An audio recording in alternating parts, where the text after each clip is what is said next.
Selamat pagi semuanya. Baiklah, kita mulai saja kuliah hari ini ya. Saya tidak bisa hadir langsung di kelas, jadi saya siapkan record untuk kuliah hari ini. Hari ini kita akan belajar mengenai semantic network ya, sebagai salah satu bentuk dari knowledge representation yang ada sekian banyak. Kalau pada pertemuan-pertemuan sebelumnya kita sudah belajar terkait dengan production rules, Anda sudah mencobanya, sudah membuat sistemnya. Maka kali ini kita akan mempelajari terkait dengan semantic network sebagai juga salah satu bentuk knowledge representation. Ya, kita bahas terlebih dahulu apa yang dimaksud dengan semantik dan apa yang dimaksud dengan sintaks. Kalau sintaks itu adalah aturan-aturan yang digunakan untuk membuat kalimat legal di dalam sebuah logik. Jadi kalau ada sebuah logika, maka kalimat-kalimatnya itulah aturan-aturan pada kalimat-kalimatnya itu adalah yang dimaksud dengan sintaks. Sintaks juga termasuk simbol-simbol yang digunakan untuk merepresentasikan logik tersebut.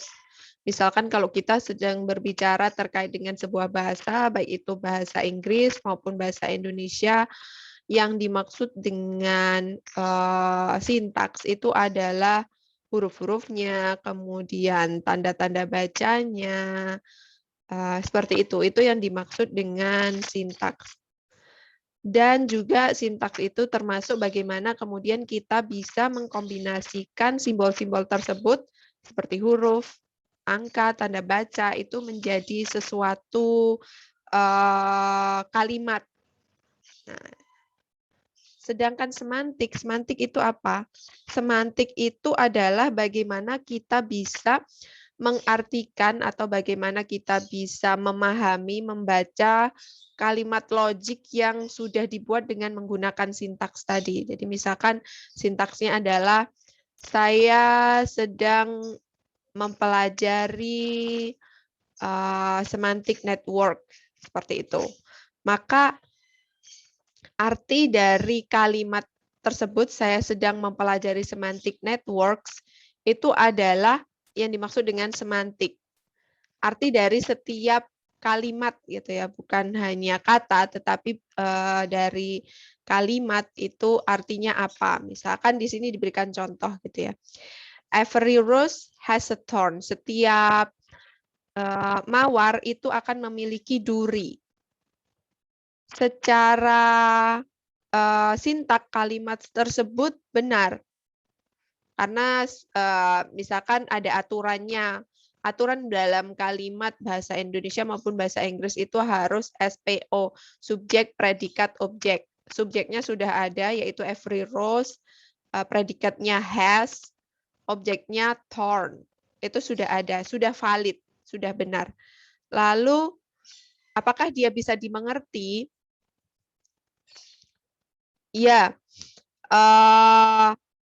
kalimat tersebut bisa dimengerti, artinya bahwa every rose has a thorn itu maksudnya adalah setiap mawar, mawar apapun itu, merah, kuning, hijau, mawar besar, mawar kecil, atau dalam jenis apapun itu, mereka akan mawar-mawar itu akan memiliki duri. Itu bisa dimengerti, maka secara semantik dia benar.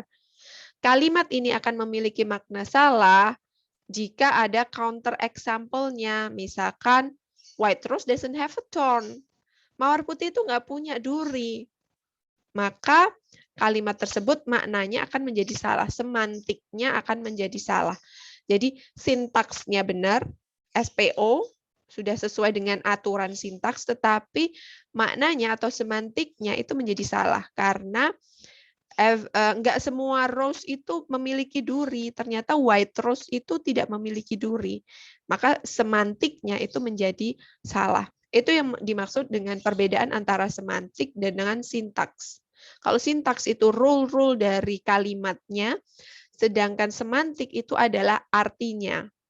arti dari kalimat tersebut. Jadi nanti kita belajar semantic networks kan, maka kita harus paham terlebih dahulu apa yang dimaksud semantik. Semantik adalah arti dari sebuah kalimat.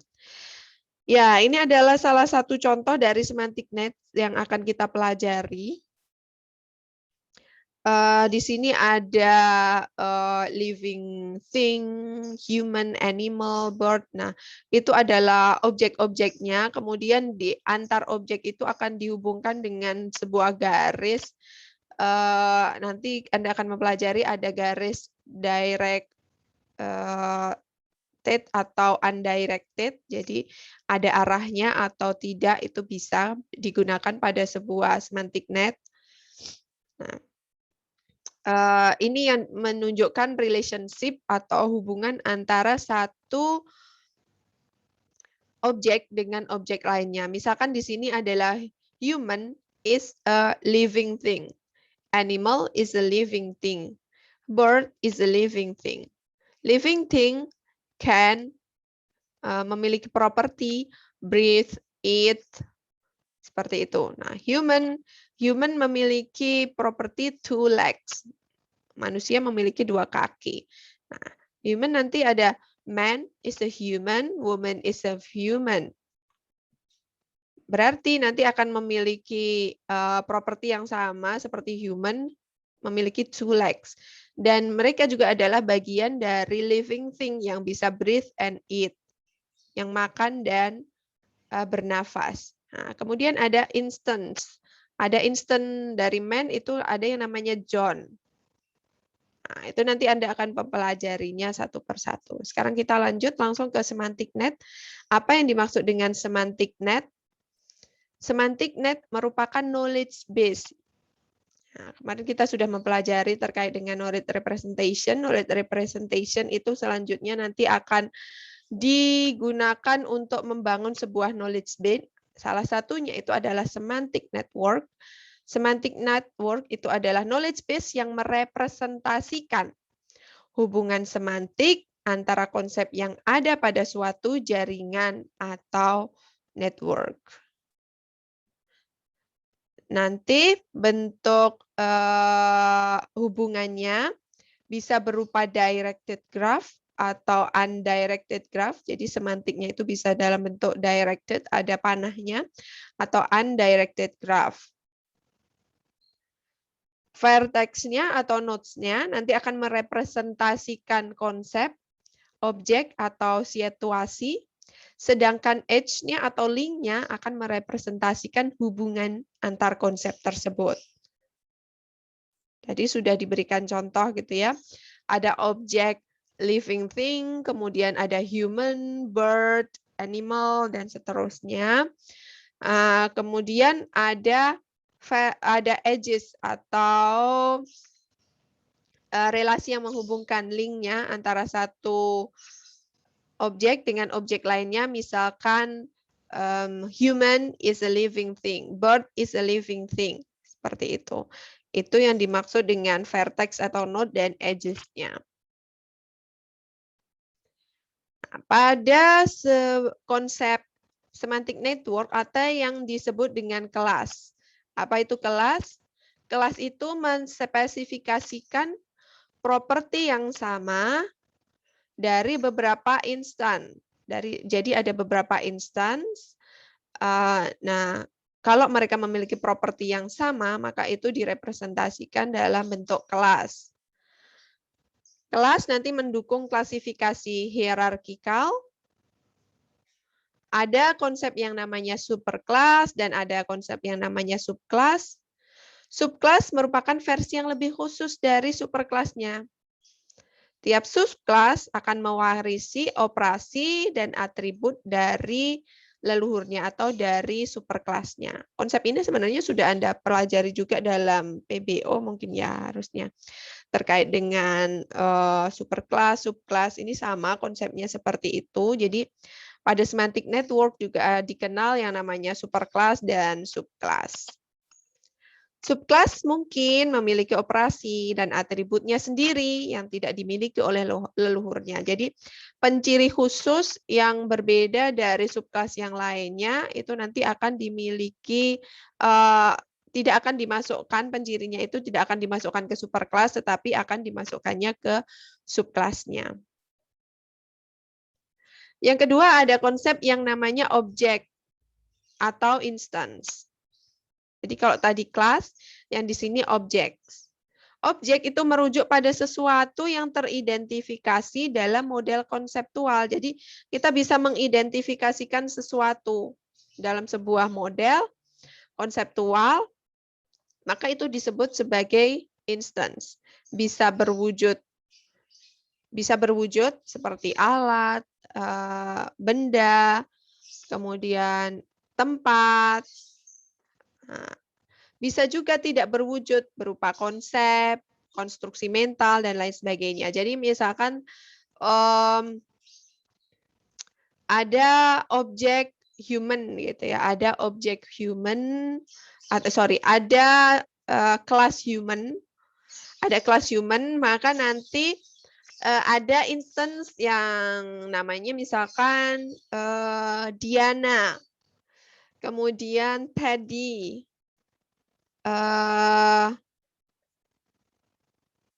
siapa lagi misalkan Dono, Kasino. Nah, itu adalah instance-nya karena dia bisa kita identifikasi, kita bisa tahu gitu. Tapi kalau human itu kan modelnya konseptual ya. Human atau manusia itu kan konseptual. Nah, nanti bisa kemudian dipecah menjadi instan-instan yang bisa kita identifikasi Dono, Kasino, Indro, Diana, Didin, dan seterusnya. Seperti itu. Itu yang dimaksud dengan instance. Ini contohnya. Jadi ada kelas person. Ada kelas person itu bentuknya dia konseptual. Hanya berupa konsep. Person itu bisa siapa aja gitu ya. Bisa siapa aja. Maka instance-nya bisa Mr. Doni, Pak Darto, Bu Dewi, Citra, siapa lagi lah namanya, Dono, Kasino, seperti itu. Itu yang dimaksud perbedaan antara kelas dengan instance. Lalu ada konsep yang disebut sebagai relationship. Apa itu relationship atau relasi, link? Relasi bisa beragam ditentukan oleh knowledge engineering-nya. Dia memiliki fleksibilitas yang sangat tinggi dan biasanya digunakan dalam reasoning. Mekanisme inferensi harus mengetahui bagaimana relasi digunakan untuk mengenerasi sebuah pengetahuan baru. Nanti setiap metode inferensi dispesifikasikan untuk setiap relasi. Apa saja relasi yang sering digunakan? Biasanya relasi yang paling sering digunakan itu adalah is a. Ini bentuknya inheritance, tadi sudah dicontohkan ya di depan. Living thing, nah, nanti diturunkan menjadi human, kemudian animal, kemudian plant, misalkan seperti itu. Itu is a living thing. Jadi human is a living thing, animal is a living thing. Kemudian bird is an animal, apa lagi ya? Mammal is an animal, fish is an animal, seperti itu. Itu yang paling sering digunakan. Bentuk lain adalah AKO atau a kind of.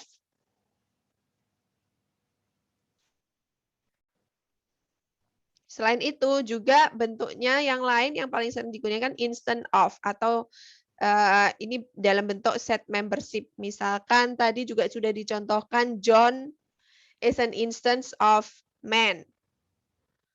Kemudian misalkan Diana is an instance of woman. Lalu apalagi misalkan cupang is an instance of fish.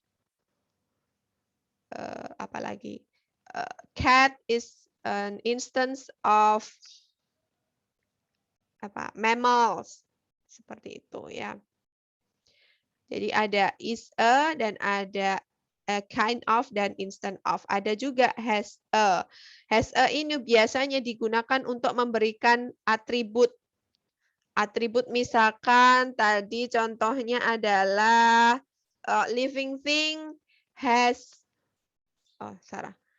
human has 2 legs. Fish has sirip. Kemudian bird has wings. Seperti itu. Itu yang dimaksud dengan atribut deskriptor. Biasa jadi ada 3 ini yang paling sering digunakan relasinya. Part of juga bisa. Untuk semantic relation sendiri tipenya macam-macam ya. Kalau yang tadi itu yang paling sering digunakan, ini tipe-tipenya. Ada antonimi, kita bisa pakai antonim. A is the opposite of B. Cold is the opposite of warm. Misalkan itu juga bisa dipakai untuk relasi dalam bentuk antonimi. Kemudian relasi juga bisa dalam bentuk holonimi. B has A as a part of itself. Bedroom has bed. Misalkan seperti itu. Homonimi bisa A and B are expressed by the same symbol. Both a financial institution and edge of a river are expressed by the word bank. Jadi bank itu bisa homonim ya dia. Homonim bisa digunakan bank sebagai financial institution dan bank sebagai edge of a river. Selain itu bisa dalam bentuk hypernimi. Maksudnya adalah A is the superordinate of B. A is the general kind of B. Misalkan animal is a hypernym of dog. Ini kayak is a ya. Biasanya dipakai is a. Makanya is a. Jadi hypername-nya dihilangkan biasanya. Bentuk lain adalah hyponimi atau troponomi. A is the subordinate of B atau A is a specific kind of instance B. Misalkan dog is a hyponym of animal. Jadi ini kebalikannya dari hypernym tadi, hiponim. Tinggal bacanya aja, bacanya dari atas ke bawah atau bawah ke atas. Kalau atas ke bawah, animal is hypernym of a dog. Seperti itu. Kalau bawah ke atas, itu nanti jadinya dog is a hyponym of an animal. Bentuk lain adalah meronimi. A is part of B. Misalkan engine is part of car. Dan yang terakhir adalah sinonimi. Ini kebalikannya yang pertama tadi. Kalau yang pertama adalah antonimi, yang ini adalah sinonimi. A denotes the same as B. Happy is the synonym of blissful.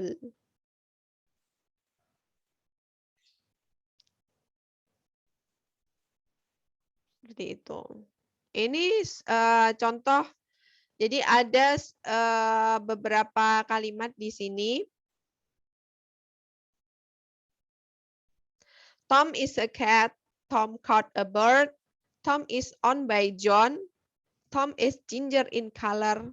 Cats like cream. The cat sat on the mat. The cat is a mammal. A bird is an animal. All mammals are animal. Misalkan seperti ini.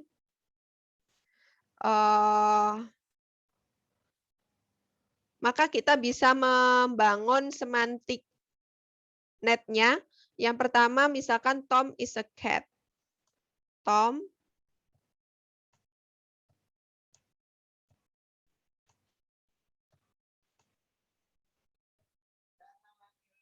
is a cat.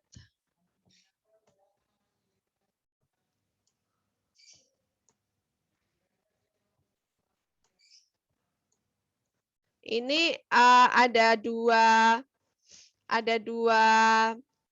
objek gitu ya, Tom dan Cat. Nanti bisa dihubungkan dengan relationship-nya adalah is a. Kemudian yang kedua adalah Tom caught a bird. Maka di sini ada nanti objek lain berupa bird.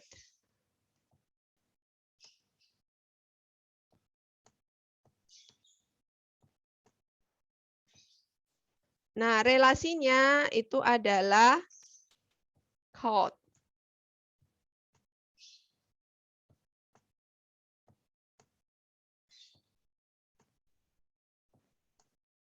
Begitu seterusnya, itu adalah cara membangun semantic network. Oke. Oke. Nah, ini adalah dari semantik tadi, hasil jadi dari sintaks seperti ini, hasil semantiknya adalah seperti ini. Tom is a cat. Tom caught a bird. Cat like cream. Cat sat on a mat. Cat is a mammal. Mammal has fur. Mammal is an animal. Bird is an animal. Tom is owned by John. Tom colored is ginger. Hasilnya seperti ini, bentuk semantik netnya. Oke. Next adalah konsep inheritance pada semantic network. Ya, sebenarnya Anda juga sudah tahu inheritance ya. Inheritance merupakan penurunan atribut atau perilaku dari sebuah kelas ke subkelasnya. Relasi yang menghubungkan antara kelas dengan superkelasnya biasanya adalah relasi is a. Seperti tadi. Tom is a cat. Cat is an animal. Bird is an animal. Jadi itu inheritance. Jadi nanti cat-nya itu akan mendapatkan turunan atribut dan perilaku dari animal. Kemudian apa lagi? Tom akan mendapatkan turunan atribut dan perilaku dari cat. Ya, misalkan tadi duduk di atas karpet, kemudian makan ikan, memiliki 4 kaki, misalkan seperti itu, maka Tom juga akan memiliki atribut-atribut yang dimiliki oleh cat. Bentuk lain, konsep lain pada semantic network adalah enkapsulasi. Enkapsulasi ini adalah pemberian atribut atau perilaku yang terintegrasi ke dalam kelas dan objek. Jadi misalkan tadi cat duduk di atas karpet, kemudian cat memiliki 4 kaki, cat makan fish, bisa seperti itu adalah bentuk enkapsulasinya, yaitu pemberian atribut dan perilaku ke dalam sebuah kelas. Biasanya dia direpresentasikan dalam bentuk data properties. Atributnya bisa berupa size, location, appearance, dan seterusnya. Nah, sekarang kekurangan dan kelebihan dari semantic networks ya. Kelebihannya kenapa kita menggunakan semantic networks itu adalah karena yang pertama semantic networks ini fleksibel. Anda bisa merepresentasikan bentuk apapun dalam semantic networks. Jadi kalimat apapun, konsep apapun itu cukup mudah untuk bisa direpresentasikan dalam bentuk semantic networks.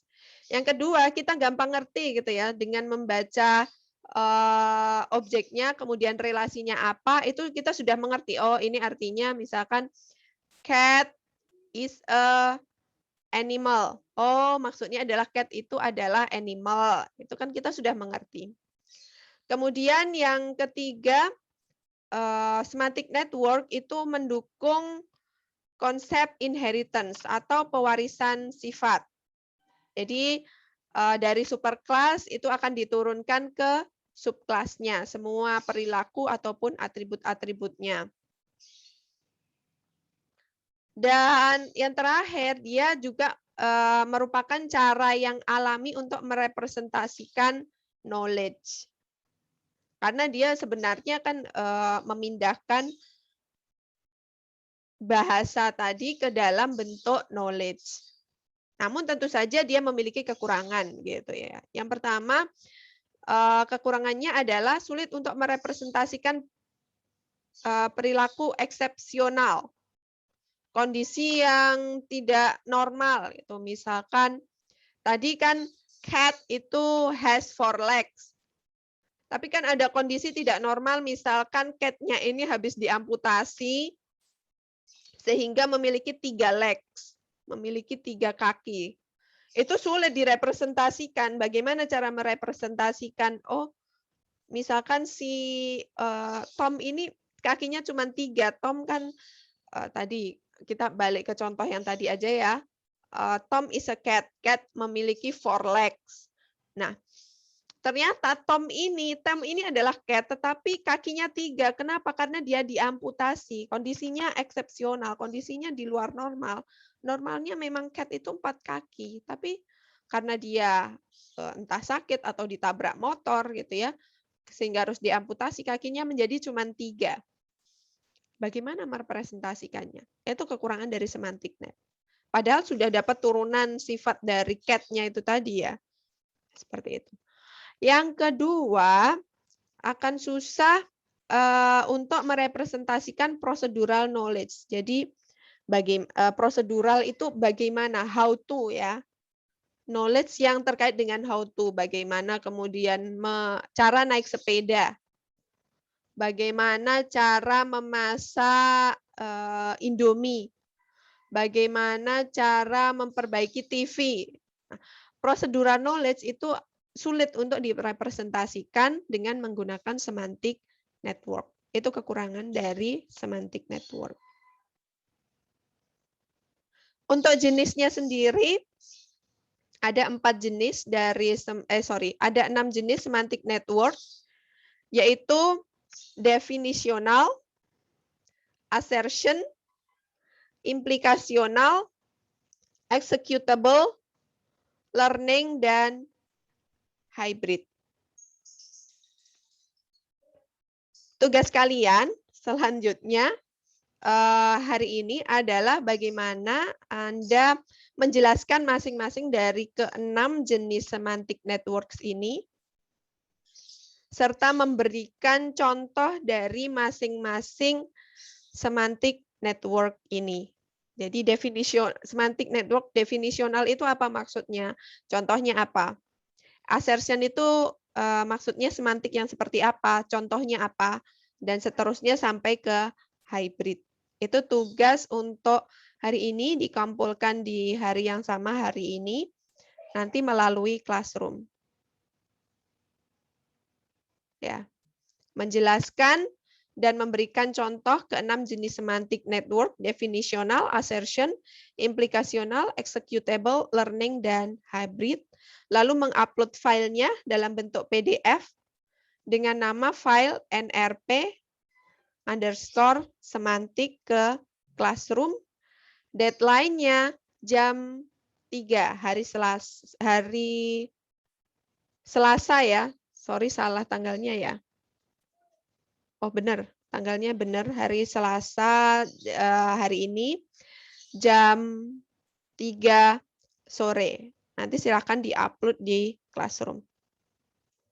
Seperti itu kuliah hari ini. Terima kasih. Selamat mengerjakan teman-teman semua. Saya akhiri kuliahnya.